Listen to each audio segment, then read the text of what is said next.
আসসালামু আলাইকুম। সম্মানিত 18তম শিক্ষক নিবন্ধন প্রত্যাশী শিক্ষার্থীবৃন্দ, আপনাদের সবাইকে অনেক অনেক শুভেচ্ছা জানাচ্ছি।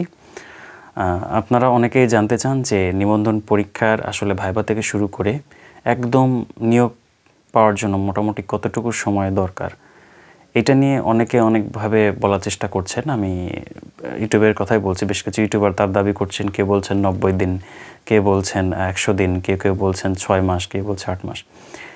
দেখুন, এনটিআরসি এমন একটা প্রতিষ্ঠান, আসলে এদের ব্যাপারে স্পষ্ট করে বলা ইটস কোয়াইট টাফ। এরা চাইলে খুব দ্রুত নিয়োগ দিতে পারে, চাইলে এটা লেন্দিও করতে পারে। আপনারা জানেন 17তম শিক্ষক নিবন্ধনে ভাইভা শেষ হওয়ার পর থেকে শুরু করে নিয়োগ পর্যন্ত তারা মোটামুটি 1 বছর পার করে দিয়েছিল। এবার আসলে কি করবে সেটা বলা আসলে মুশকিল। এটা 1 বছরের বেশিও লাগতে পারে।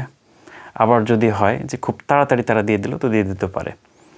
এখন বিষয়টা হচ্ছে কবে রেজাল্ট দিচ্ছে এটা আসলে মুখ্য বিষয় না। মুখ্য বিষয়টা হচ্ছে আপনাকে আগে প্রিপেয়ার থাকতে হবে। আপনাকে সামনে যে 19তম নিবন্ধন রয়েছে, যাদের বয়স আছে তারা প্রিপারেশন নেওয়া শুরু করে দিন 19তম নিবন্ধনের জন্য। তবে আমরা আশা করছি যে ভাইভা শেষ হওয়া থেকে শুরু করে চাকরি পাওয়া পর্যন্ত আপনাকে কমপক্ষে হলেও 7 থেকে 8 মাস তো লাগবেই। এই 7 থেকে 8 মাস আরও আমার মনে হয় বেশি লাগতে পারে। এর চাই যারা কম বলবে, আমার মনে হয় তারা হয়তো স্বপ্নের রাজ্যে বাস করছেন। কারণ এই 83,000 জন স্টুডেন্টকে নিয়োগ দেওয়া এটা মোটে সহজ কোনো বিষয় নয়। এটার জন্য টাইম লাগবে। সেজন্য আপনারা ভবিষ্যতের দিকে তাকিয়ে না থেকে আপনার নিজেদের জন্য প্রিপারেশন নিন। 19তমর জন্য নিজেকে শানিত করুন। সবার জন্য অনেক বেশি শুভকামনা। সবার মুখে হাসি ফুটুক। ধন্যবাদ সবাইকে।